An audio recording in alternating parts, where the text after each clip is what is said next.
மஞ்சள் உப்பு போட்டு மீனை போட்டு நல்லா கழுவி எடுத்துக்கிட்டேன். இது மேலே குழம்புக்கு ரெடி பண்ணணும். ஒரு 50 கிராம் பூண்டு இருக்கும், பூண்டு போட்டேன்.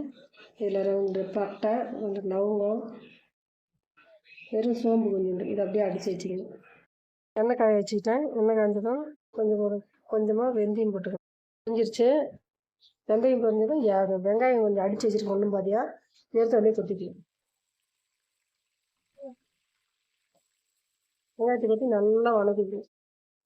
சோம்பு, பட்டை அரைச்சது ஊற்றிக்கிது, மிளகாத்தூள், மஞ்சத்தூள், மீன் மசாலா, இது கூடவே தக்காளி எடுத்து ஊற்றிக்கணும்.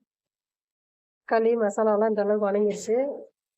இது வணங்கினதும் இதில் புளி கரைச்சி வச்சுருக்கேன். அந்த புளி தண்ணி ஊற்றிக்கணும்.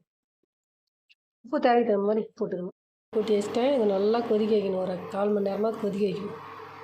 இதெல்லாம் கொதிச்சிருச்சு.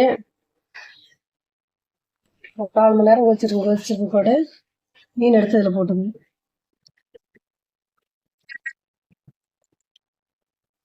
நல்லா ஒரு 5 நிமிஷம் கொதிக்க வச்சுக்கணும். கொதிச்சிருச்சு. கொத்தமல்லி தழை, கருவேப்பிலை தழை போட்டு நல்லா மூடி போட்டு ஒரு 10 நிமிஷம் விட்டுறணும்.